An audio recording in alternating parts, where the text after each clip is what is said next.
Bueno, buenos días hermanos, estamos nuevamente aquí en la casa del Señor para poder grabar este video para todos los hermanos que van a estar conectándose con él.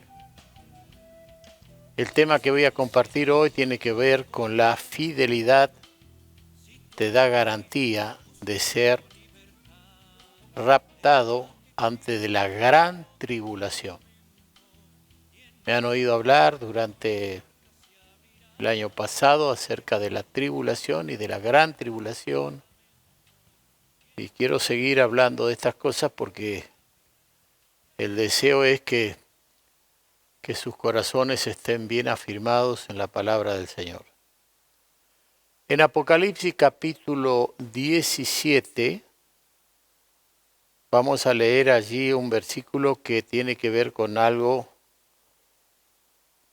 que tiene que ver con el tema. Dice versículo 14, pelearán contra el Cordero y el Cordero los vencerá, porque Él es Señor de señores y Rey de reyes, y los que están con Él son llamados y elegidos y fieles. Quiero leer esta última parte. Y los que están con Él son llamados y elegidos y fieles. La pregunta ahora es, ¿estamos con Él o no estamos con Él? Bueno, usted sabe que este mensaje tiene que ver con refiriéndose al periodo de la última semana que profetizó Daniel para poner fin al pecado. Allí en Daniel, en el capítulo 9, versículo 24 al 27, vamos a escuchar allí a Daniel. Pero antes de esto, quiero leer otro texto que se encuentra en Apocalipsis 19, capítulo 19, versículo 11. Entonces vi el cielo abierto y aquí un caballo blanco y el que lo montaba se llamaba Fiel y Verdadero y con justicia juzga y pelea. Amén. Entonces encontramos aquí dos versículos, los que están con él llamados, elegidos y fieles, y luego vemos el que monta el caballo blanco en Apocalipsis 19. Bueno, tenía muchos nombres, pero había un nombre allí que sobresaltaba en gran manera, que nos hace ver realmente esto tan maravilloso, llamado Fiel y Verdadero. Así que es interesante poder prestar atención a todas estas cosas que vamos a compartir. Así que Daniel los va a leer ahí, esta profecía de Daniel, ¿me entiende? En el capítulo 9, versículo 24 al 27 vamos a escuchar. 70 semanas. 70 semanas están determinadas sobre tu pueblo y sobre tu santa ciudad, para terminar la prevaricación, y poner fin al pecado, y expiar la iniquidad, para traer la justicia perdurable, y sellar la visión y la profecía, y ungir al Santo de los santos. Sabe pues y entiende que desde la salida de la orden para restaurar y edificar a Jerusalén hasta el Mesías príncipe, habrá 7 semanas y 62 semanas. Se volverá a edificar la plaza y el muro en tiempos angustiosos. Y después de las 62 semanas se quitará la vida al Mesías, mas no por sí. Y el pueblo de un príncipe que ha de venir destruirá la ciudad y el santuario, y su fin será con inundación, y hasta el fin de la guerra durarán las devastaciones. Y por otra semana confirmará el pacto con muchos. A la mitad de la semana hará cesar el sacrificio y la ofrenda. Después, con la muchedumbre de las abominaciones vendrá el desolador, hasta que venga la consumación y lo que está determinado se derrame sobre el desolador.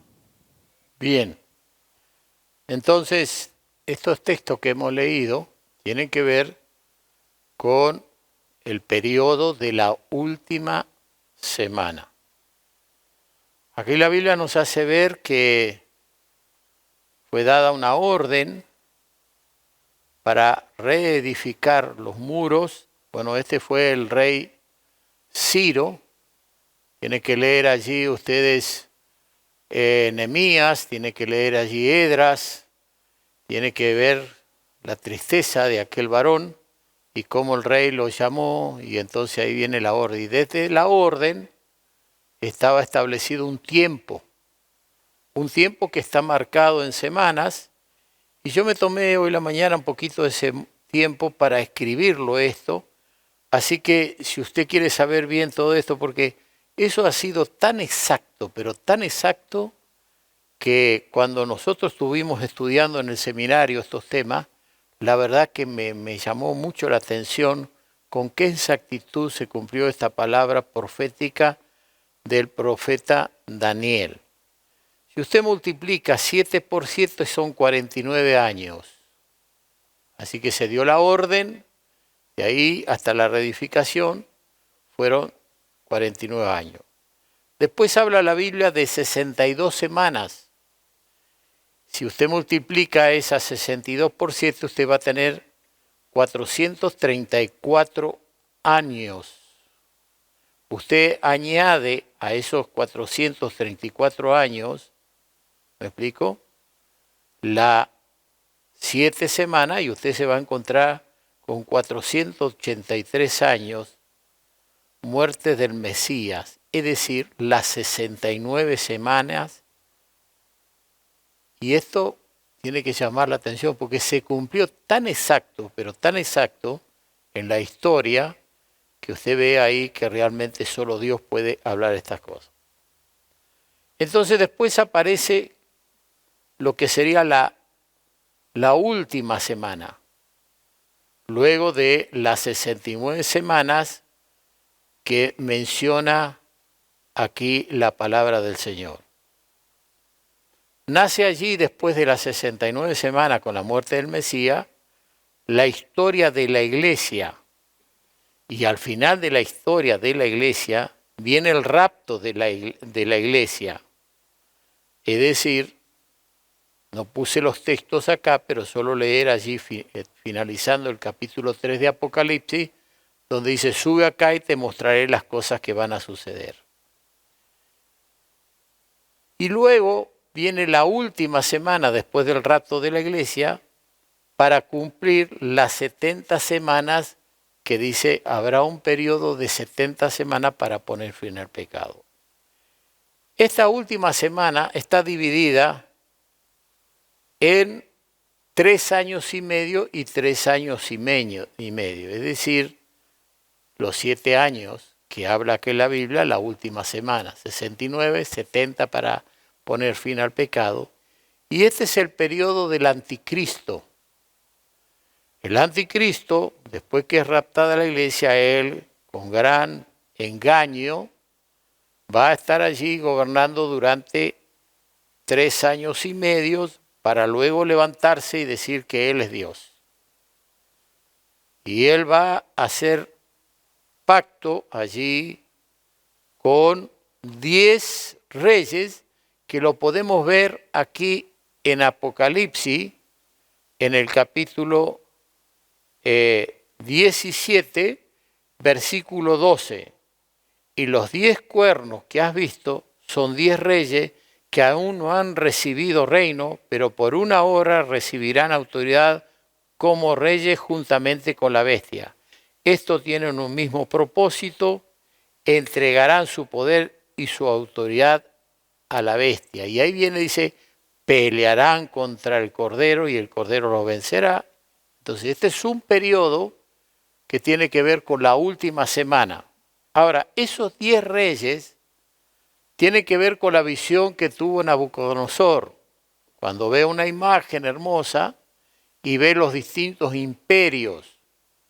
Allí ve los caldeos, ve los medos Persia, ve Grecia y ve Roma. Y Roma termina allí en ciertas alianzas de barro con hierro mezclado, pero aparecen luego los 10 dedos de la imagen esa, y esos 10 dedos son los 10 reyes que habla que por muy poco tiempo recibirán autoridad, le entregarán todo su poder. Es decir, que el imperio romano va a ser restituido, restaurado en el final de esa última semana, en el reino del anticristo, el hombre de pecado, que la Biblia habla. Así que usted lo puede sacar ahí en su propia casa, si estudia cómo esto se ha cumplido en una forma increíble. Hoy estamos en el periodo de la iglesia, y en este periodo de la iglesia nosotros tenemos que prepararnos para poder estar en esa palabra que los que están con Él son llamados, elegidos y fieles. El Señor Jesucristo dijo en Mateo capítulo 22, versículo 14, escuche bien lo que dijo Jesús: son muchos los llamados y pocos los escogidos. La pregunta es, ¿cómo podemos asegurarnos de que somos escogidos? Porque dice muchos los llamados. Bueno, la humanidad entera está siendo llamada a creer en Jesucristo, y la verdad que no encontramos esa respuesta, y de ahí que se cumple la palabra de Jesús: son muchos los llamados, pero pocos los escogidos. Pero dentro de esos pocos escogidos, el Señor sabe cuándo, cuántos, estamos nosotros los que creemos y que nos hacemos la pregunta: ¿cómo podemos asegurar de que somos escogidos? Si nosotros leemos toda la parábola, podemos entender que Dios nos invita a todos los seres humanos a participar de las bodas de su Hijo, pero la mayoría no le dio ninguna importancia, solo se ocuparon de las cosas de este mundo. Y yo quiero que vayamos allí a Mateo capítulo 22, donde comienza esta parábola desde el versículo 1. Respondiendo, Jesús les volvió a hablar en parábolas diciendo: el reino de los cielos es semejante a un rey que hizo fiesta de bodas a su hijo, y envió a sus siervos a llamar a los convidados a las bodas, mas estos no quisieron venir. Vemos ahí que no le dieron mayormente importancia. Volvió a enviar a otro siervo diciendo: decid a los convidados, he aquí, he preparado mi comida, mis toros y animales engordados han sido muertos, y todo está dispuesto, venid a las bodas. Aquí encontramos en estas palabras cómo el Señor vez tras vez llama a la población, al mundo. Aquí está más bien dirigido en esa parábola al pueblo de Israel. Mas ellos, sin hacer caso, se fueron, uno a su labranza y otro a sus negocios. Y otros tomaron a los siervos, los afrentaron y los mataron. Al oírlo el rey se enojó y, enviando su ejército, destruyó a aquellos homicidas y quemó sus ciudades. Entonces dijo a sus siervos: las bodas a la verdad están preparadas, mas los que fueron convidados no eran dignos. Id, pues, a la salida de los caminos y llamad a las bodas a cuanto halléis. Y salieron sus siervos por los caminos, juntaron a todos los que hallaron juntamente, malos y buenos. Y las bodas fueron llenas de convidados. Y entró el rey para ver a los convidados y vio allí a un hombre que no estaba vestido de boda. Y le dijo: amigo, ¿cómo entraste aquí sin estar vestido de boda? Mas él enmudeció. Entonces el rey dijo a los que servían: atarle de pie y mano y echarle en las tinieblas de afuera. Allí será el lloro y el crujir de dientes, porque muchos son llamados y pocos escogidos. Entonces aquí nosotros, si estudiamos un poquito la historia, vamos a ver a Dios vez tras vez llamando a su pueblo para que reciban a Jesús como su Salvador, como su Señor. Y en la historia vemos que este templo fue destruido después de la muerte de Cristo, aproximadamente 70 años después. No vamos a hablar exactamente la fecha, cuando el hijo del emperador, Tito, vino y se cumplió aquella palabra que Jesús en un momento le dijo a sus discípulos: no quedará piedra sobre piedra. Y fue destruido. Y fue tanto el dolor que hubo allí, que fue tremendo. Hay historias aquí como en Tico el Epifane, donde sacrificó allí una cerda, donde realmente hizo cosas terribles. Y entonces vamos viendo una profecía que, para entenderla, es como un mensaje donde nosotros miramos a la cordillera, supongamos aquí en Argentina, de los Andes, y desde una montaña a la otra montaña hay distancias. Vamos a encontrar la precordillera, llegamos ahí, pero para llegar a la cordillera tenemos más distancia y después llegamos a una montaña y de ahí hay otra montaña. Entonces son profecías que se van cumpliendo los tiempos, le llamamos con triple alcance. Son los periodos, para traerle un poco más de luz a todas estas cosas. Ahora, hay que responder con conversión. En Hechos capítulo 3, vamos a ver allí, ¿me entiende? O vamos a ver, primero hay que responder al llamado de Dios. Primero esto, en Mateo capítulo 11, versículo 28 al 29, dice: venid a mí todos los que estáis trabajados y cargados, y yo os haré descansar. La mayoría de los seres humanos en estos tiempos están trabajados y cargados, a veces trabajados por el mismo ocultismo, maldiciones, envidia, celos. Bueno, hay una serie de cosas allí que no viene al caso, porque si no el tema sería muy largo. Venid y descansar. El que llama es Cristo. Vengan a mí. Él es el camino, es la verdad, es la vida. Nadie va a Dios el Padre si no es por Él. Entonces Él llama. Y dice: llevad mi yugo sobre vosotros y aprended de mí. Entonces hay un yugo que hay que llevar. Y aprended de mí, que soy manso y humilde de corazón, y hallaréis descanso para vuestras almas.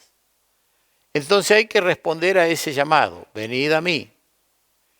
Hay que responder con conversión. En Hechos capítulo 3, verso 19, así que arrepentíos y convertíos para que sean borrados vuestros pecados, para que venga de la presencia del Señor tiempo de refrigerio. Cuando hablamos de arrepentimiento, tiene que ver un cambio de mentalidad, tiene que ver un giro de 180 grados. Tenemos que saber que la vida que estamos llevando, o la vida que está llevando el mundo, o que estamos llevando nosotros, no es la vida que le agrada a Dios, porque va en contraposición a lo que Jesús dijo y lo que Jesús habló y lo que dijeron los profetas desde Moisés en adelante, etc. Así que bueno, esto dice: así que arrepentidos y convertidos, para que sean borrados vuestros pecados, para que venga de la presencia del Señor tiempo de refrigerio. Y el versículo 26 dice: a vosotros, primeramente, Dios, habiendo levantado a su Hijo, lo envió para que os bendijese, a fin de que cada uno se convierta de su maldad. Y está hablando entonces de conversión, y está hablando que Cristo vino al mundo para justamente que nos convertamos de nuestra maldad. Y en Hechos 26, 18, para que abras sus ojos, para que se conviertan de las tinieblas a la luz, y de la potestad de Satanás a Dios, para que reciban por la fe que es en mí perdón de pecado y herencia entre los santificados. Entonces todo esto tiene que ver con conversión, tiene que ver con huir de Satanás, doctrinas erróneas, creencias paganas, bueno, religiones falsas, etcétera, etcétera. Entonces hay que responder con una vestidura especial. La vestidura especial lo dice el versículo 11, Y entró el rey para ver a los convidados y vio allí a un hombre que no estaba vestido de bodas. Y le dijo, amigo, ¿cómo entraste aquí sin vestirte de bodas? Bueno, cualquiera de nosotros cuando vamos a una boda tratamos de vestirnos lo mejor posible, porque no vas a ir en una boda vestido como una persona común de trabajo por ahí, que por su trabajo tiene toda la vestidura deshechas o rotas o sucias. Mas él mudeció, dice. Entonces el rey dijo a los que servía, atarle de pies y manos y echarle en las tinieblas de afuera, allí será el lloro y el crujir de dientes. Nadie, hermano, que se santifique, nadie que se limpia de pecado, nadie que identifica sus miserias, sus pecados, sus vicios, y los confiesa a Dios como tales, puede estar vestido de bodas. Entonces, vemos ahí en Primera de Pedro, en el capítulo 5, verso 1 en adelante, primeramente hablándonos a nosotros los pastores, a los siervos, a quienes tenemos la responsabilidad de llevar adelante una congregación. Y yo arranco con esto porque primeramente me tengo que hablar a mí y también a todos los que hemos recibido esa gracia de tener un ministerio, ya sea de los 5 ministerios que habla o 4 que habla la Biblia, porque hay 2 que están muy unidos, digamos los que son pastores y maestros, como uno solo, pero bueno.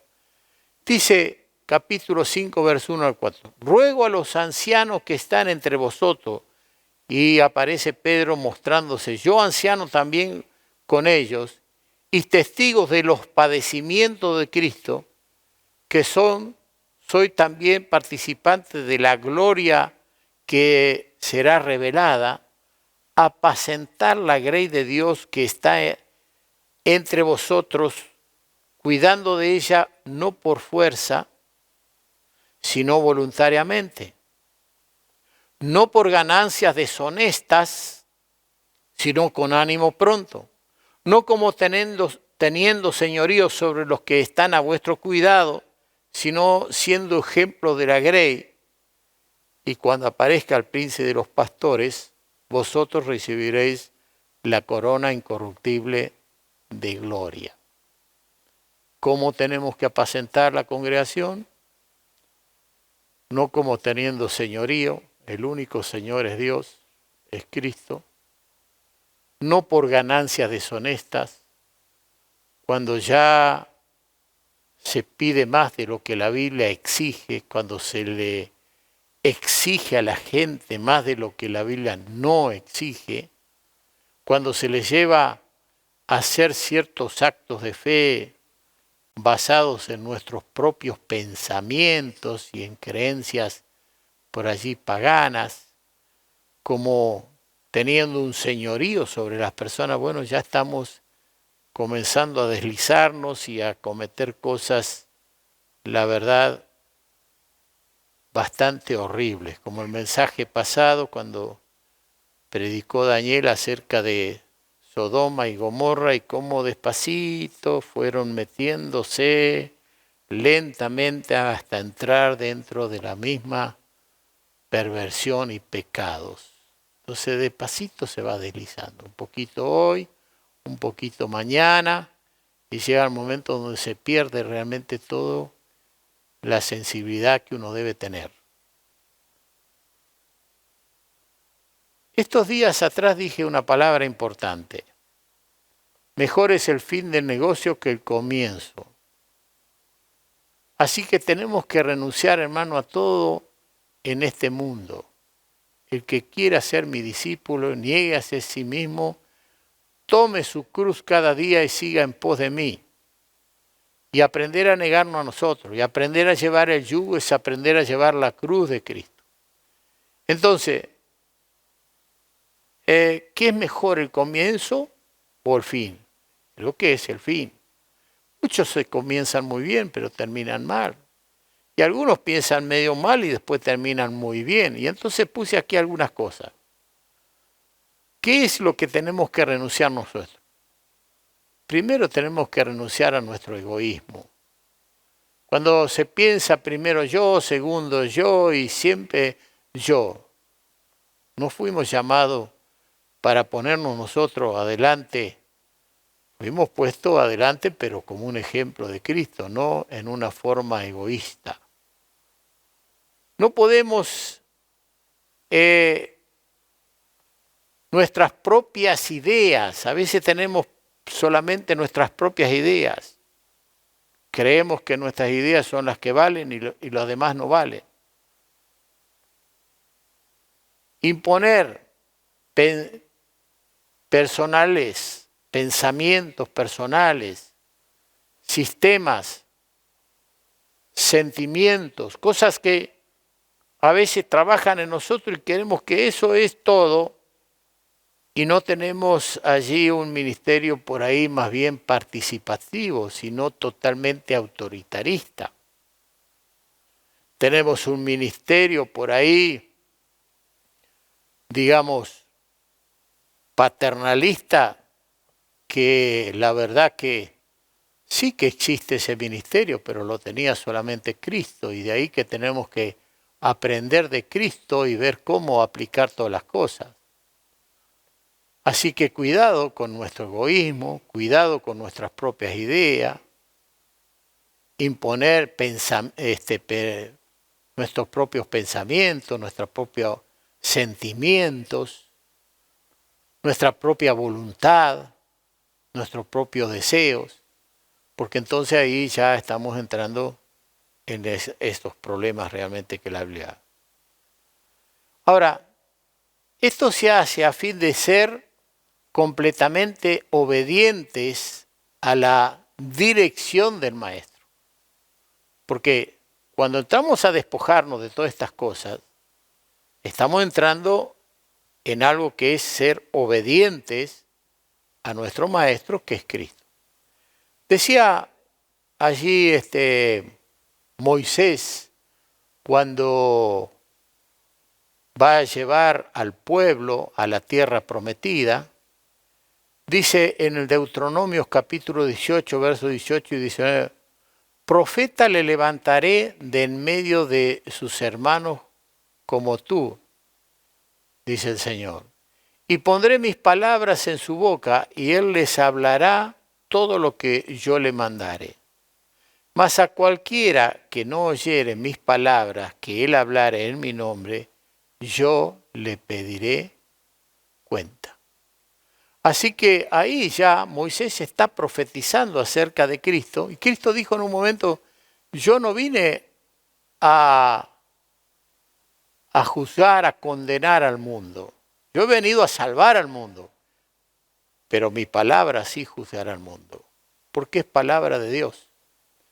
Así que la vida que agrada a Dios no asegura, hermano, nos da garantía de ser aptos para el arrebatamiento. Depende qué vida vivo, depende qué manera me conduzco, depende cómo acepto la palabra y cuánto aplico la palabra de Dios y trato de vivir conforme a lo que la Biblia me dice.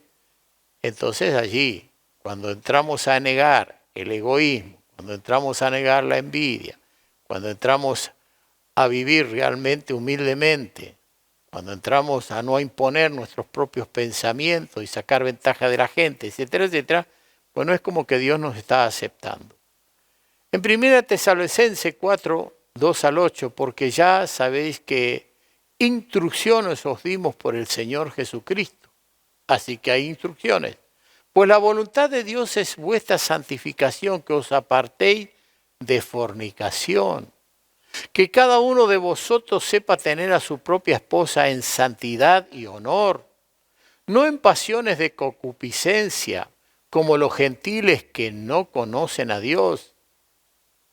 Que ninguno agravie ni engañe en nadie a su hermano, porque el Señor es vengador de todo esto, como ya os hemos dicho y testificado, pues no nos ha llamado Dios a inmundicia, sino a santificación. Así que el que desecha esto, no desecha a hombre, sino a Dios, que también nos dio su Espíritu Santo. Y por ahí oigo yo de algunos que en un tiempo estuvieron aquí entre nosotros, pero después se fueron. Se fueron por sus propios pecados y sus propias faltas. Hablar y jactarse. Y voy a decir una cosa fuertísima. Yo no puedo tener relaciones sexuales con mi esposa si no estoy mirando pornografía. Es un desastre total. Y por ahí se acuerdan todavía de hablar más de los hermanos, de los pastores, de la iglesia. Ay, por favor, Dios mío. Quiero, hermano, leer también aquí Romanos 8, 16 y 17. El Espíritu mismo da testimonio a nuestro espíritu que somos hijos de Dios. Y si el Espíritu no te da testimonio que sos hijo de Dios, cuidado. Y si hijos, también herederos, herederos de Dios y coherederos con Cristo, si es que padecemos juntamente con Él, para que juntamente con Él seamos glorificados. Decía una vez un hermano en sus bromas, el amado Michael, porque yo me llamo Miguel, Héctor Miguel, y el odiado Michael. Entonces tenemos que entender, hermanos, que para servir al Señor y andar por los caminos correctos, dice la palabra, si hicieron esto con el árbol verde, ¿qué no harán con las ramas secas? Nosotros somos ramas secas, que en un momento está seca la vara de Aarón y brotó por el poder de Dios. Así somos nosotros, secos, que por haber recibido a Cristo como nuestro Señor y Salvador y amarlo, y para mostrar que amamos tenemos que realmente guardar sus mandamientos, y nos preocupamos cada día a ver cómo ando, me examino a mí mismo, porque tengo esa fe, esa esperanza de que va a venir el Señor, y de que Dios va a levantar a su iglesia en el rapto de la iglesia para librarnos de la última semana del anticristo, aunque en esa última semana va a haber gente que va a buscar a Dios, pero va a ser terrible. Va a ser algo terrible. Lo que me llama la atención en todo esto, que en la venida de Cristo a las nubes para buscar a la iglesia, en el rapto de la iglesia, hay resurrección. Pero la otra venida, hermanos, para poner ya fin al pecado, para terminar con el anticristo, el falso profeta, para darnos el reino a su pueblo, a su iglesia, hermano, no habla de resurrección. Y eso me preocupa. Yo quiero entrar, si he muerto, en la resurrección. Yo quiero subir al cielo. Yo quiero entrar en ese rapto. Y para eso tengo que tratar de mirar cada día atentamente la palabra de Dios y vivir lo que dice la Escritura. Estos días, cuando me hablaron de la partida de una hermana que yo conocí, una anciana que en su juventud llegó a Mendoza para labrar la tierra, para inclinarse a la tierra, a la cebolla, al ajo, a los árboles frutales, últimamente a la frutilla. Yo recuerdo que he tenido relaciones con esa familia. Bueno, esta anciana, yo me acuerdo en una oportunidad me invitó a comer y me enseñó a hacer un arroz sin agua. Y la verdad que fue espectacular y lo aprendí, gracias a Dios. Comí con ella. Bueno, llegó a tener 96 años y la llevaron para que la controlara algún médico, porque algo le habrán visto que la anciana no estaba como tenía que ser. Y iba cantando un himno que aprendió de su pastor, porque en esos tiempos se cantaban muchos himnos dentro de la iglesia. Y de repente hizo así, cerró los ojos y se fue con el Señor. ¿quién no desearía esa partida? Como le pasó a nuestra hermana Margarita, la madre de nuestro compañero aquí que colabora, Barreto, donde ella quedó en un letargo. Se durmió y no despertó más. Despertó con el Señor. Yo quiero eso. No sé si Dios me lo va a conceder, pero si yo quiero entrar a la eternidad, a todas estas promesas maravillosas que Dios nos ha dado, debo vivir como Cristo quiere que viva. No puedo vivir una vida de pecado, una vida de orgías, de suciedad, como tantos se han contaminado en estos tiempos para vivir una vida sucia de pecado. Qué triste cuando esto entra en los ministerios, qué triste cuando se enseña cosas que la Biblia no dice, qué triste cuando se imponen los pensamientos carnales. Oh, Dios mío, he visto tantas cosas en estos años, por supuesto tengo mis años ya. He visto tantas cosas que a veces uno dice, por favor, oh Dios. Ahora lo triste de todo esto es que cuando uno quiere llegar a ellos, no tienen ningún interés en abrir sus corazones, de escuchar. Son sabios en su propia opinión, nos miran como que estamos retrasados, que se nos pasó el tiempo, usan pasajes bíblicos a favor de ellos mismos. Bueno, Dios nos juzgará. Yo quisiera saber por ahí a ver qué es lo que sueños tienen ellos, qué les muestra Dios a ellos, porque a mí me muestra sueños diferentes, que uno va para el lado del este de la salida del sol y otros van para el oeste, para donde se oculta el sol. Me parece que eso dice algo. Ahora a lo mejor alguien dice, bueno, son sus propios sueños. Dios habla a través de los sueños, Dios habla a través de visiones. Dios no hará nada al Señor sin que revele sus secretos a sus siervos los profetas. ¿Cuántas cosas? Que Dios nos bendiga, que Dios nos dé entendimiento y que podamos vivir una vida de acuerdo a la palabra de Dios. Les bendigo, les saludo y quisiera que el próximo domingo podamos participar de la mesa del Señor. Así que vayan preparándose, por supuesto, en una forma online, de acuerdo al número de la familia que cada uno tiene. Se juntarán, tomarán allí la copa, tomarán allí el pan, lo repartirá el padre de familia allí entre sus familias, y ahí quienes no están convertidos lo hará, digamos, cada uno, la manera como lo hicimos la vez pasada, y podamos celebrar la muerte del Señor hasta que Él venga.